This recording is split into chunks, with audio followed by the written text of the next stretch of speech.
And we are live. Okay, so I have my work schedule for the next couple of weeks, and there's something I needed to mention here.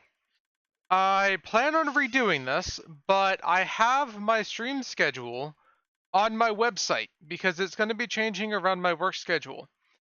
And I'm going to be keeping up with this. So I have this week's schedule up here.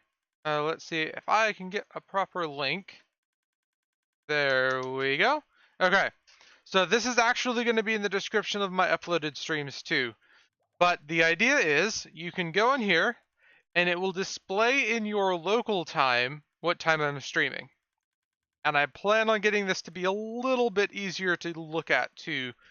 Because at the moment it's like you've got all of this extra space and it doesn't automatically highlight what's available, and you end up with situations like this where it's cutting text off. And there should be better ways to handle things like that. Um, so you can see what days I'm posting new blogs, which I'll be posting one at the end of today's stream, and what days I'm streaming, as that's going to move around a little bit because, for example, today I start work at 11, so I can stream until about 8. Because I have to leave at 9 and I have to take a shower and stuff. Same with Thursday and Wednesday. Friday. Thursday and Friday. Then tomorrow I don't have to go until 3, so I can stream a little bit later, and on Wednesday I don't work at all. So those days are going to kind of move around as far as what times I'm working, which is going to be a bit annoying. So website, best way to keep up with that. Now, as the title says, and the announcement, plan for today is to go end raiding. So I did prepare before stream. We have 2 shulker boxes of flight duration 1 rockets, 1 shulker box of flight duration 3, some ender pearls, a flint and steel that I'm just going to put in my ender chest because I don't need it, quite a bit of golden carrots, and in this shulker box I have instant health 2 potions. So I'm actually going to grab a few of those. I want to minimize the death today because we're going to have to travel back to wherever we died to get our stuff, because keep inventory is off for us. So first step is to go through the end. Hello, what's up, Funky Cazador? Go down here, and then it should be off to the right. Ouch. The link you just posted in chat linked me to a home improvement website. What? That's my website. That shouldn't be a home improvement website. Hold on.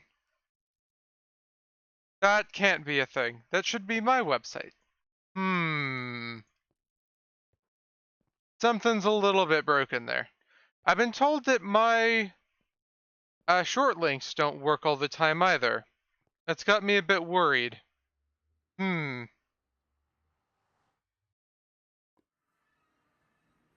Something's gotta be up with that.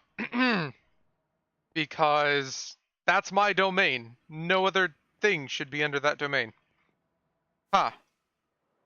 Okay, so Funky said he went east, which is that one. Let's just go to the far opposite. Just assume nobody's been this far down. So that's probably a lie. I don't know. Okay, thank you. I wanted to fall. Okay. So let's grab our flight duration 3. Find out how I can damage them further. Nice, Eliza. Nice. Because I know how to talk. Okay, so there's a little bit of pillaring, but I think this is most of the area that did not get reset. We're going to head off in this direction for a moment. Now, I have a topic for today, because I managed to think ahead. Why automate things, and why don't just do them manually? This is something that a lot of people get frustrated with me over, because it's something that I end up wasting a lot of time on. Why don't you just sit down and do it instead of automating it? What it ends up being for me is, 1, I'm extremely lazy, because I don't like just sitting here repeating inputs. Easy, mining gold takes effort and my farm does it while I'm near. Well, at least within 32 blocks. That's something different. I'm more saying there's a program called AutoHotkey that I can sit here and do things like this. Why make a GUI that can type in homes for me when I can just type in the home name? I spent dozens of hours making that home script, and I have to continually maintain it as AutoHotkey gets updated and as I break things on my computer, like deleting something I shouldn't have.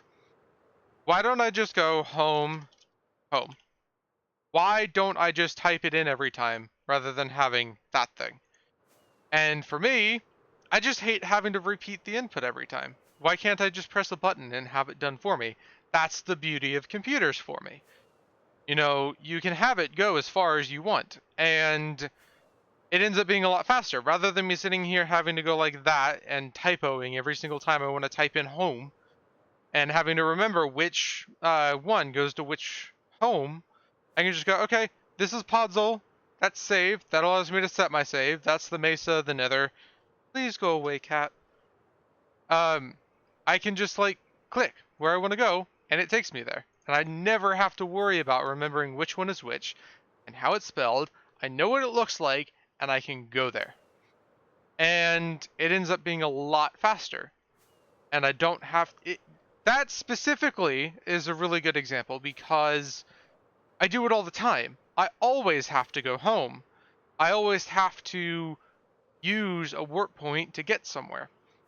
And it saves me a lot of time if I can just click a button rather than having to go through the whole process of typing it out every single time.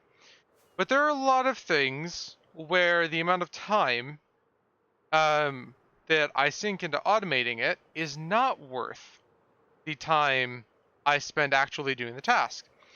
So a couple of you may remember the program I started working on a few months ago called Small World. I spent weeks sitting down and trying to figure out the math behind the region files, which I don't know that I have a hotkey that can actually display those. Yeah, okay. Basically, Minecraft stores its chunks in region files. And if you're smart about it, hey, we've got an ungraded city. If you're smart about it, you can copy those region files to another world or back them up separately. And that's actually what I did with the end reset. I copied the entire end to my home directory, and then I backed up the center part of the end back to the server. And that allowed us to have new chunks outside of the center end while still keeping all of the stuff that people have built in the middle. And it's a nice thing because now we can have new chunks. The issue is that now I have to sit down and figure out all the math for what chunks I need to keep and what region files. I don't have looting on this sword. I'm wondering if that's actually worth it then, or if I should go back and get looting on this sword. Actually, I think 52 has a good looting sword. Hold on, F1. Looting 3, sweeping edge 3. That's a pretty bad sword. We may have to go back. I don't think 52 can find anything though. Okay, so cat, please go there and leave me alone. So with that program, I never ended up messing with it after I got it done, and it's still in a pretty bad state. And there's a lot that I could actually do with it. Like, all of the math is sorted out for taking a region and making it into a separate backup. It's all sorted out for me giving it a set of coordinates and it figuring out what region files I need, and then I can go with it from there. So it could do what I had to do last night with deleting the end. It could do copying a world and only bringing certain regions into it. I just never brought it to that point. And yeah, we're going to have to work out a sword. Um, so my issue is I spent so much time sitting there trying to figure out how and if it's possible to automate a task and then actually doing it. But then the amount of times that I actually have to do it, it's just easier to do it manually. Because I spent maybe 20 minutes doing the math last night, if that. And when it really amounted to Disk 3. You find what brilliant? Did I even save that file? Regions.txt, this is it. What it really amounted to was I needed this list of regions. These are all of the region files that I saved from the end last night, and then I just copied them over. And it's a rather manual task, but when they reset the end, it'll still get lost. Could it be possible for a plugin to have a player claim tool mark a certain region files so that players can build in the end without it getting noped? That was part of the plan, is that you'd be able to give us a coordinate that's the size of your base, and then all I'd have to do is feed it into my program, and then it would find all of the region files it needs to copy back. And it's possible. It is very possible, and I could do it. I just need to find time to sit down and work on this program. And it's part of my point here, and this is actually where Mod 52 might be a good idea, is that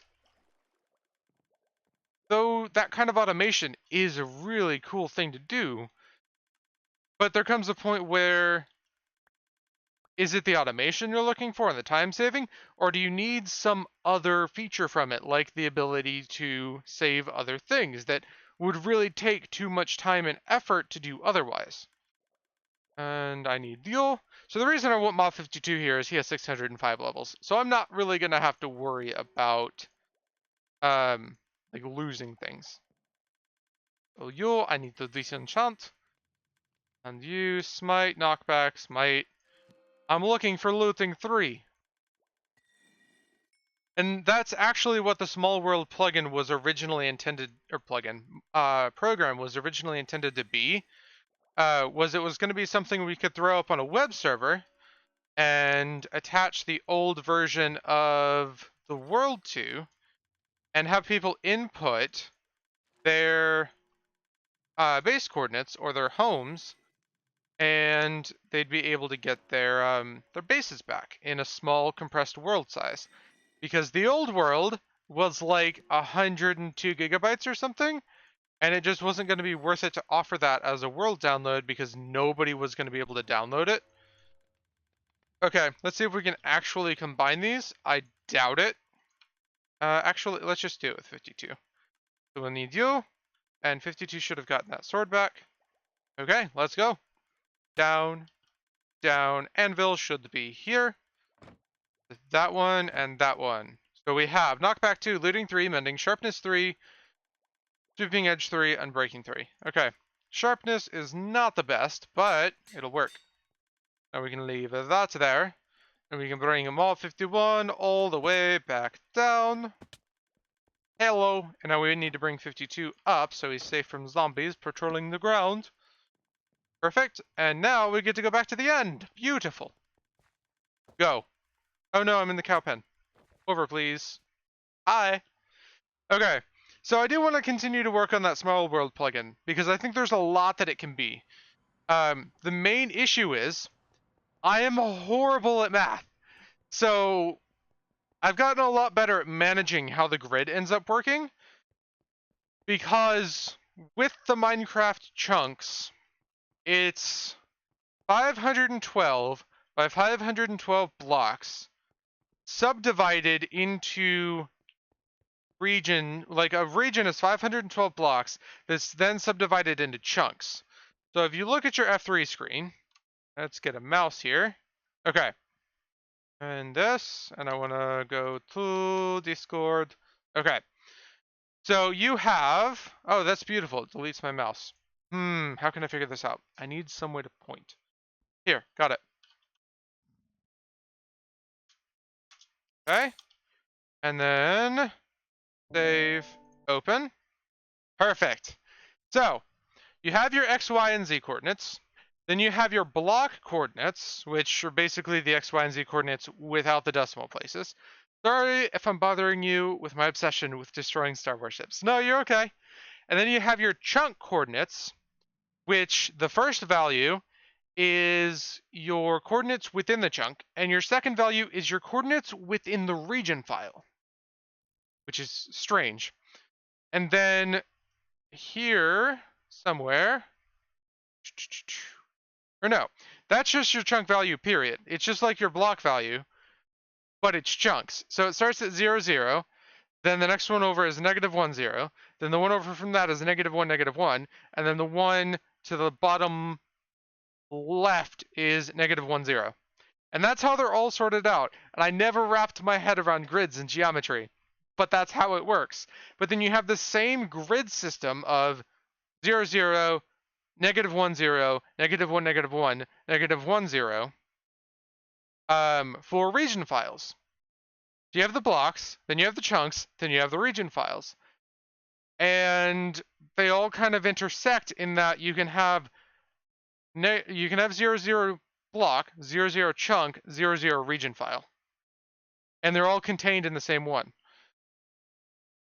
However, once you like move up one, -1, -1 is a completely different region file from -1, -1 block. That's like if you have -1, -1 is contained here, -1, -1 region file is here. So it's fun. And I had to sit down and figure out the math of how to convert a coordinate into a chunk value into your region file because I wanted my program to be able to accept any form of coordinate you can get from the game. So essentially you feed it a set of coordinates separated by commas and then tell it if it's a block, a coordinate, or a region, and then it's able to figure out what regions it needs to get from that. And then it can copy the world and then output the region files it needs. And that's the fun part. But that's the part that everybody's really looking for when it comes to backing up worlds like that, particularly doing an end reset. And it's nice, but I really need to be getting back into working on that program. Now, I've gotten better at Java development since I did it last, so it should be a lot easier. I've been working a lot on the CapeCraft plugin, but the issue still comes that it's a lot of dedicated time to a task that I can do really easily on my own. Because that math is easy to do when you're sitting here working through it, but when you're programming something, and I really enjoy this part, when you're programming something, you're teaching something how to do it that has no idea how to learn. So first you have to teach it. Like you have to manually explain every single part. And even if you understand how to do it in essence, teaching it to something like a computer program is a completely different ballgame. Come on, go. Because you have to understand it at the absolute basic level. Why are you listening to the studio version of TNT? The River Plate version is way better. Because this is the version that was suggested via Spotify? What's the River Plate version? You know you can... Oh no, you can't request songs. I don't generally like live versions. They're generally way too noisy for me.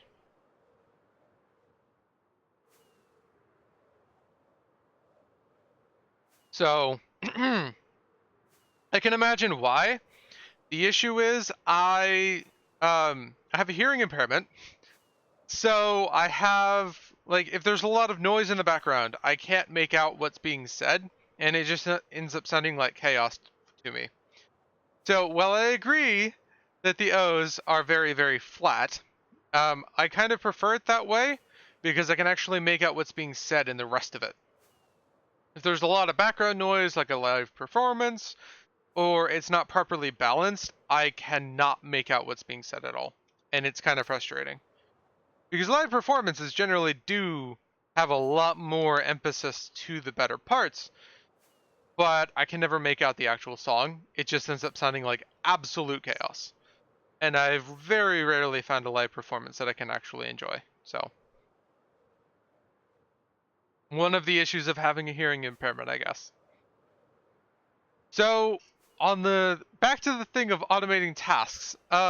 there's a lot of things in my day-to-day life that I will literally just dedicate hours of, okay, let's figure out how well I can actually do this before I figure out how to actually do it.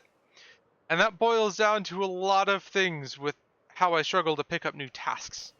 Um, like we were working on the market, and I kept saying, "Oh yeah, I can make this script to do it a lot faster." And I would spend like 2 hours making the script, and then it would turn out that we were doing it wrong in the first place. It's been an hour and you're still trying. Nice, Eliza. So I'd make this script that would do it all for us. We would just have to go around and place the regions where we need them to be, but it would add all the flags. But then the flags would be wrong because the plugin was messing up. So I'd spend all this time actually setting it up and doing it the way I thought it would do it, but then it wouldn't do it that way. And it led to a lot of wasted time and me saying, "Oh yeah, guys, it's gonna work," and then it wouldn't work. So that's kind of been the frustrating part.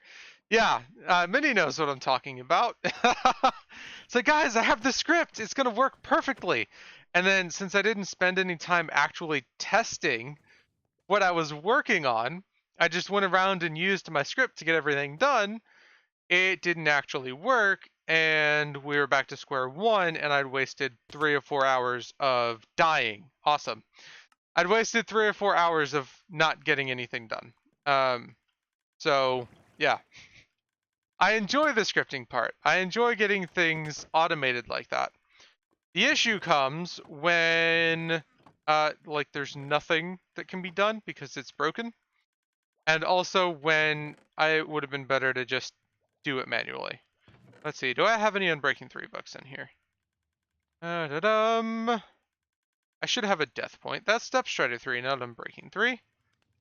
Hoping I have a death point, because I don't know where that was.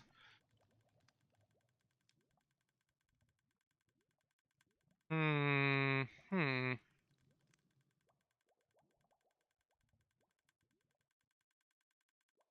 See no Unbreaking 3 books.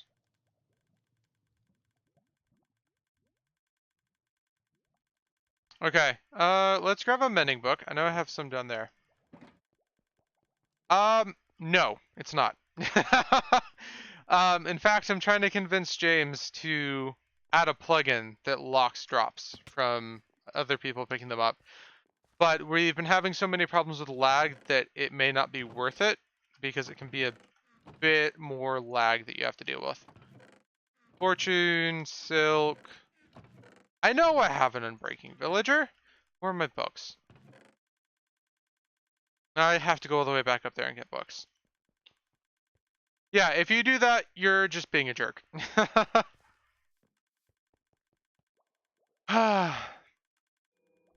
If you're doing it maliciously, you will likely get banned. If you're doing it just because you're in the area, no. Books. Books? Where do I have books?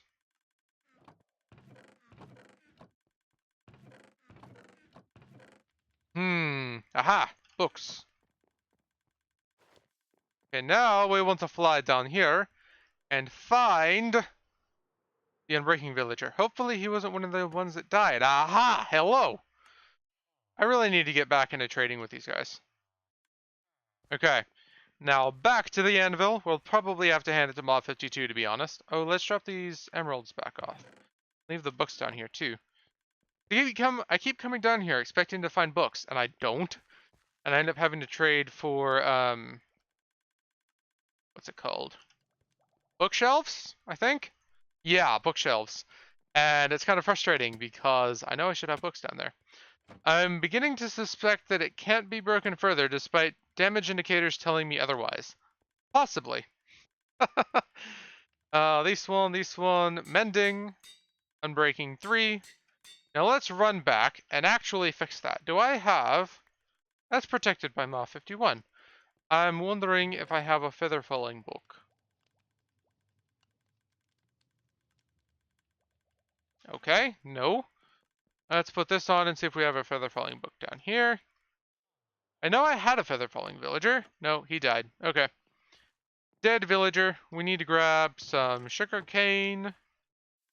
And then come down this way and grab What are they called? Gunpowder? Yes, gunpowder. Come on. I love how these cats just got on the boat, too. I feel like just putting boats everywhere just so I'm picking up cats. I don't know. It seems a bit weird, but that is the boat that Eliza was kind of going around in. 2, 3. Perfect.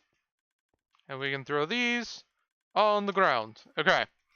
Now, we can actually go back and figure out if we have a death point or not. You sure have a lazy friend making you ask all these questions. Yeah, I remember. Okay, hopefully we can make this. And that way? No! I clicked the wall. Not the firework. Okay, and now we get to go through here. And what do we need to catch up on? Okay. This. Thank you. I really want to sort out this end portal at some point too. That's another project. Okay, maps. Okay, so there is a latest death, but I need to be able to see signs. Where's my death point? There we go. So I think the closest one would be this one. Gotta be very careful not to fall. Okay, let's go. Can I? Thank you. 6,000 meters. See, this is what I don't get. You guys, with elytras, are complaining about having to travel 10,000 blocks and finding a rated city. I just did that in like 5 minutes. Like, what's complaining about here? Why? That's such a short distance. 10K is not that far, but what? They're at least like 100 to 200 blocks apart. The traveling 10K is like finding 10 cities. Combined with the low chunk distance, 50K will be a pain. Low chunk distance, it's only lowered by 2. It's not like it's 3.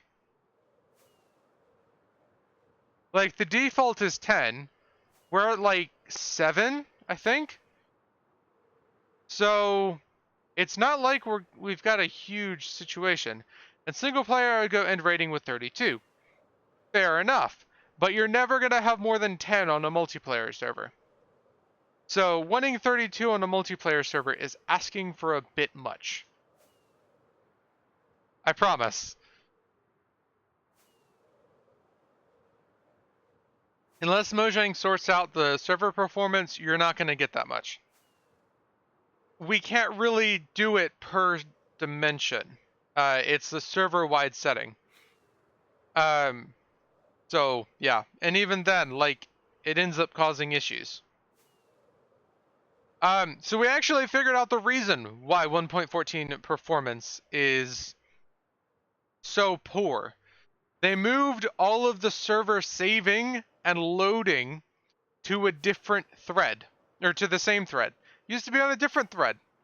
So now, anytime you have to load or save from the world, the entire server waits for that information. So loading a chunk, hey, the entire server has to pause while that chunk is loaded. Every single time a chunk is loaded. Which is ridiculous. So, yeah, they did it to fix a dupe bug, which is great, but there are better ways to fix that.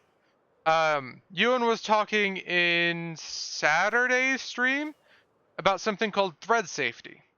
Now, I think the easiest way to visualize this is imagine you're sitting here writing on a piece of paper with a friend, and you're switching back and forth, writing each letter. Now, to do it fastest, you would communicate with each other when you're writing each letter.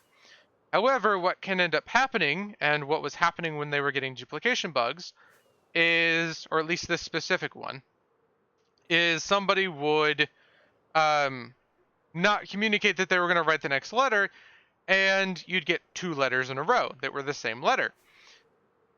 That would cause an issue, because now you've got duplicated information where both sides try to do the same thing. Not a great thing to have happen. So you ended up with twice the amount of stuff there. Yay, my stuff is back. Now the best way to do that is to fix that is to just increase the amount of communication. They didn't do that. They just made it to where there's no need for communication. You don't have to worry about it anymore. Everybody does the exact same thing. And, like, it's all the same person. You don't have two people working on it anymore. You have one. And that one person is now extremely overworked and cannot handle more than 30 players. So fun. I don't know why they thought that was a good idea, but apparently they did. And we have no idea if it's ever going to be fixed. Because that's what Mojang decided to do, was completely remove the only threaded option in the game. And yeah, that's why we have to have the render distance as low as we do, because there's no option for, hi, can somebody hit me? What is with your aim? Thank you. Like, the only way this room is possible is if you get hit and they're just completely missing. Anyway, yeah, that's why we have to have it as low as we do, because there's no way to load that many chunks while the server is waiting for those chunks to be loaded.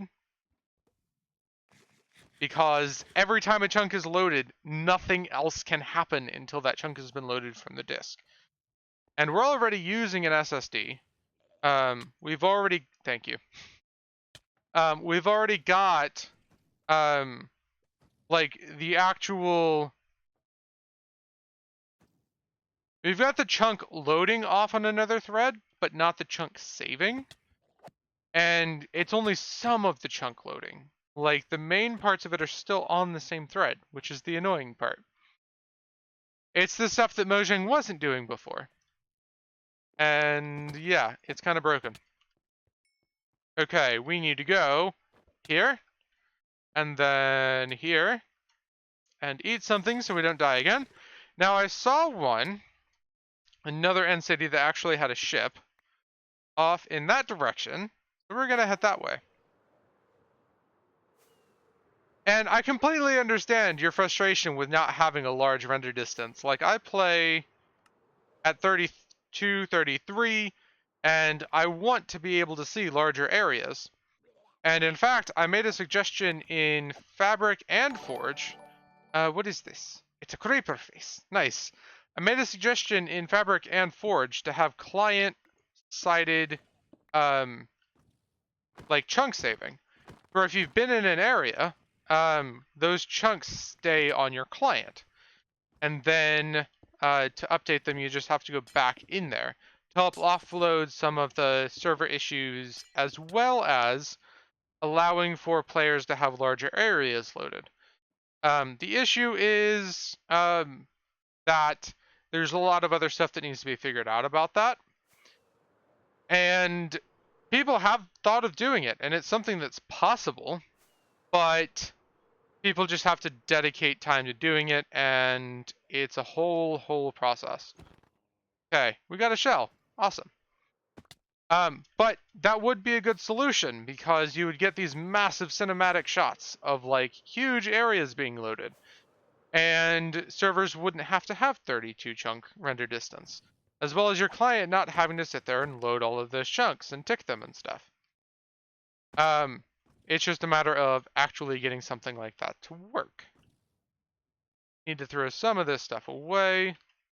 Thank you. I don't want the sticks. You can go there. Hey! Elytra. Beautiful. What do we have in here? Iron. Iron. What was that shovel? Unbreaking 3. We will leave it. And let's come out here. Hi. Okay. No! You have fallen! You can't do that. I'm probably gonna die. Come on. I was thinking that would run off while I was drinking water. But I needed some water. Okay. So we've got that one. Let's start from the bottom now. Probably not going to get too many cities because I've only got like 20 minutes left now. I really hate that I died that way. I need to get feather falling. You know, that was part of the reason why I wanted to build up so much XP on 52. Where I could just like shove a bunch of armor into an enchanting table, eventually get perfect feather falling boots, and never have to worry about it again. I ended up losing all of my stuff to lava a couple of months ago, and I've never fully recovered because I just haven't bothered. I very well could have by now, because it's been a couple of months. But, you know, I just haven't put the time into it. Thank you. But, you know, that's kind of how it works. You know, seeing legend next to your name is kind of, interesting, to say the least. It was just like when you, went up to admin. It was like, that's a new thing.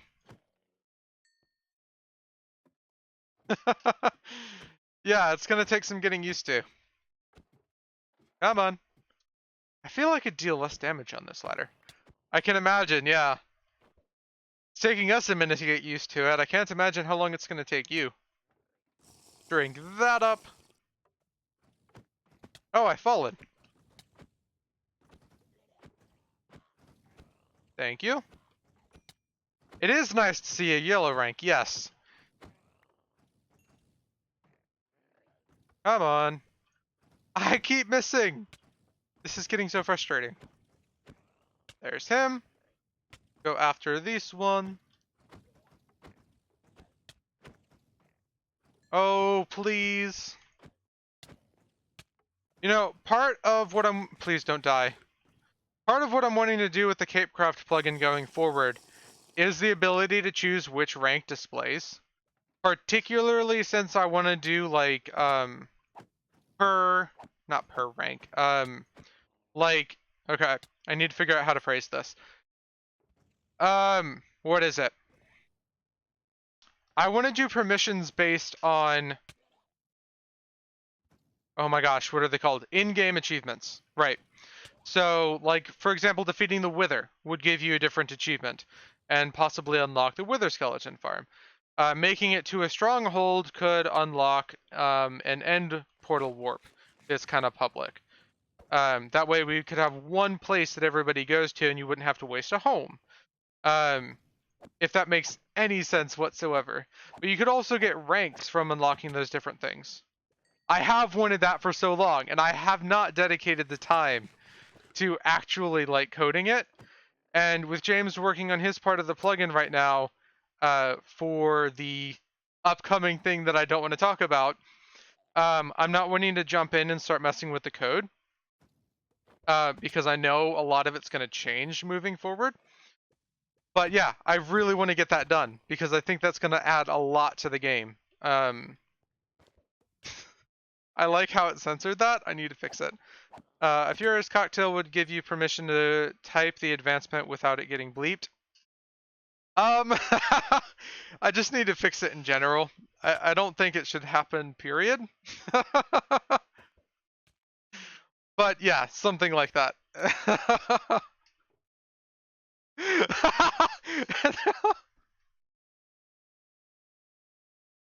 Chat filter is great, but it's so broken. I agree. Regex is awkward because like we don't want people to separate their words with spaces to be able to bypass the system. But there are words that are curse words when separated by spaces that will happen in regular conversation, like bit cheap. So it ends up being kind of awkward to make a regex filter that sorts for those. Now you have to think, okay, in what circumstance could this be said, like bit cheap? And now I need to add that if it says bit space ch, don't sort for that. That's not a curse word. That's somebody saying a regular thing.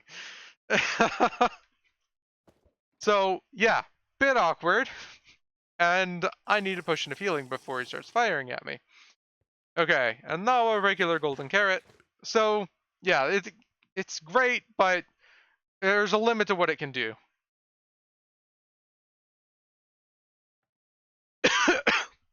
Ah, Okay. Reasons why Mauve doesn't drink water. I assume it's carbonated, so then I choke on it.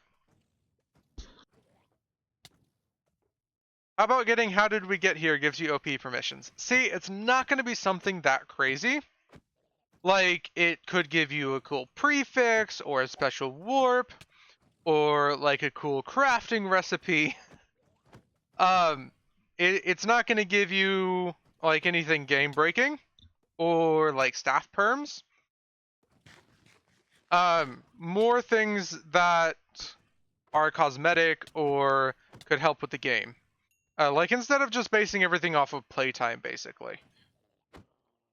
Everything that's currently based on playtime, I want to spread out between game achievements as well, because I don't like that we're just locking warps on playtime. When we do a reset and everybody keeps their playtime, and then that person comes back months into the server, and they now have access to the End farm, the Wither Skeleton farm, the Guardian farm, and they're just starting out. They have all of these amazing things, but in reality, they probably should not, because playtime isn't the best measurement of that, particularly since we keep it between servers. So, yeah, there are better ways to do that, and I need to sit down and actually code them. So, I guess the two topics we have actually managed to talk about today. Would anybody be interested in coding streams? Because I do try and dedicate a lot of time to streaming, and that could be something that I do. Particularly since I'm getting a lot better at actually doing the coding, and rather than just learning it. I guess we're going up now. I don't know that people would actually be interested in something like that, though. I know that people do it, but it ends up taking a lot longer to do it stream-wise than it does to just do it on your own. But it might be something that would motivate me more for doing it. Coding streams wouldn't be productive since you'd probably spend more time explaining what you're doing. Have you ever coded something? Because that is a lot of what coding is, at least at my level. I have gone further than Hello World. Okay. So for me, I will get stuck. And then I will have to do what's called rubber ducking. I will sit there and go step by step. Okay, guys, I need an explanation of where I'm going wrong here. And it's basically a lot of that.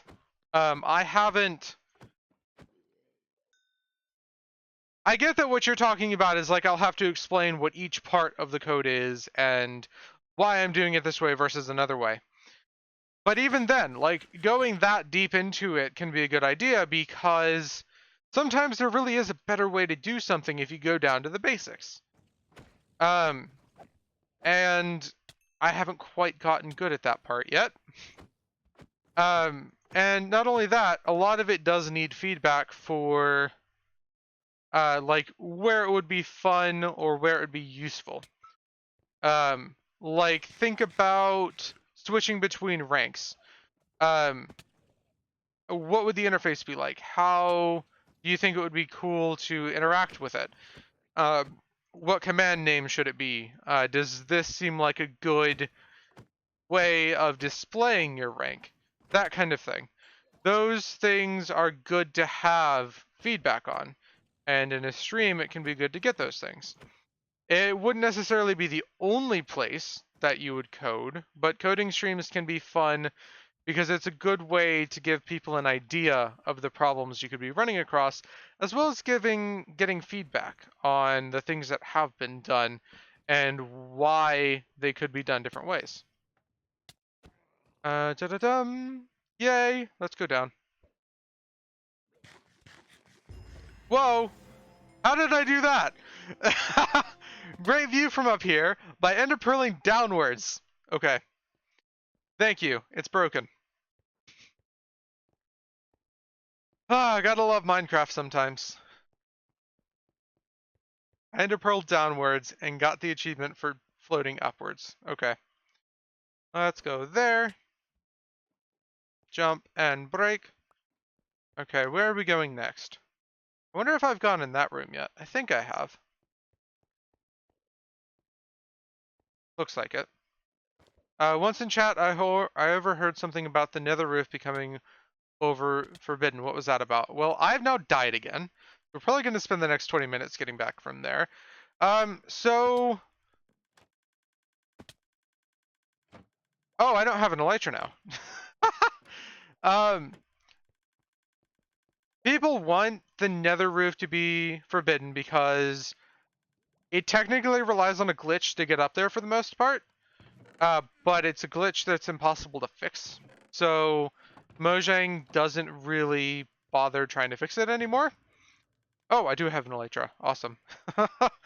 So Mojang doesn't really bother trying to fix it anymore. Because it's basically any way of possibly phasing through blocks. So what that ends up being is, right, life always finds a way. What that ends up being is Mojang has basically just given up on trying to fix it. But people are always arguing that that means that it breaks our rule of taking advantage of bugs or glitches, which is a defined rule in our system. But since Mojang is no longer marking the block phasing bugs as glitches because they can't get rid of them, we don't really count those. And not only that, getting on top of the nether roof offers a lot to the game that would be completely gone if we were to block it. It is 100% possible for us to block access to the nether roof. We don't want to because there's a lot that can be added to the game by going up there. There are really cool farms, really nice building styles that can happen, and it's just not a good idea. And we don't want to remove that because there's just a lot that can be done. Even though it is technically reliant on a bug, there's just too much that you'll lose if that happens. Let's go here. So yeah, it's not going to happen, but people are always talking about it. Let's go up, and it looks like the new death point's that way again. I mean, I don't frown about it, but yeah, you probably should not be doing that. Let's go here, and that way. Yep, so I've got about 10 minutes left, and most of that's probably going to be going back this way. I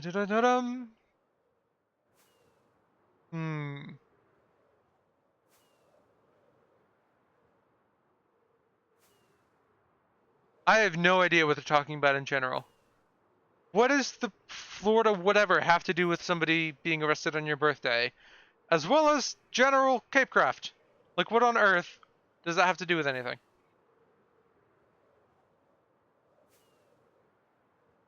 And yeah, I don't know what the deadline is. We didn't discuss that, so I'll have to ask James. Because he is currently the one leading that. Okay. Oh look, we've made it over islands already.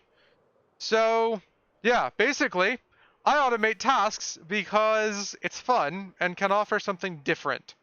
The issue that I come across is that I'll do it the wrong way, or I'll spend more time automating it and it doesn't happen. I'll spend more time automating it than the task is worth.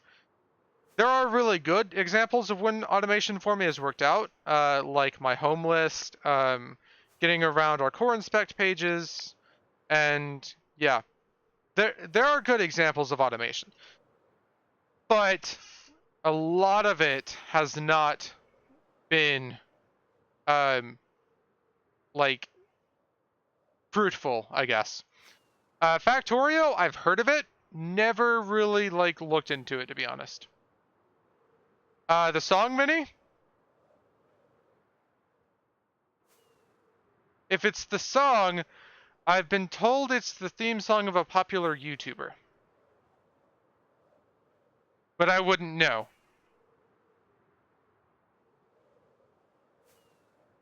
I don't remember their name either, but somebody's told me it before.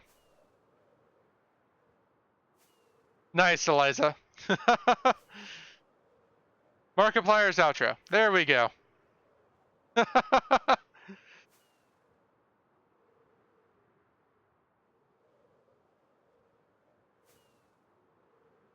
So, Minnie, if you're wondering, Markiplier's outro. So, yeah, for me, it's the challenge and the fact that I can do things faster when I have to do them on repeat if I automate it properly. But I have to remember that some things are not worth automating. And others, um, you can gain a lot more if you actually automate it, like doing it with Small World. But it's not always the case. So yeah, like sometimes you end up with things that you lose things when you automate it. Hey, we made it back faster than I thought. Now I have a ton of fireworks that I don't need and all of my elytras. And I don't have an ender chest. So yeah, that's probably going to be it. How many did we get today? We got 24 more shulker shells and 2 more elytras. Cool. 1 more elytra. Where's my ender chest in here? So those can be added to this. I'm going to put 1 elytra in here. The rest can go over here. That, and then I want my boots on. Cool. Let's just put things away, and then we're going to roll the dice a couple of times with 52 and try and solve the problem we've run across today and get some feather falling boots. Okay, let's make some feather falling boots. So 1, 2, 3, 4. I don't know what that leg was. So 52, would you like to make us some feather falling boots? Thank you. All the way up to the top. That one and that one. Protection 3. Depth Strider. Dang it. Okay. Disenchant.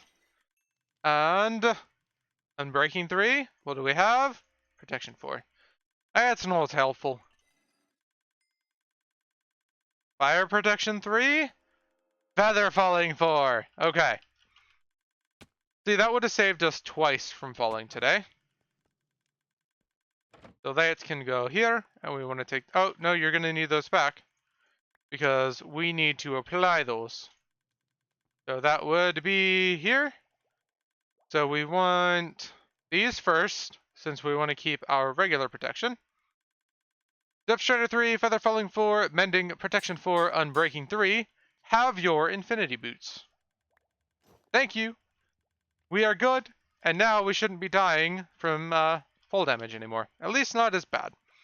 So, on that note, I will see you guys tomorrow. Now, in 10 minutes... You know what? Let me just go ahead and post this. Because I'm not wanting to deal with the 10-minute countdown. So I need you scheduled. Do.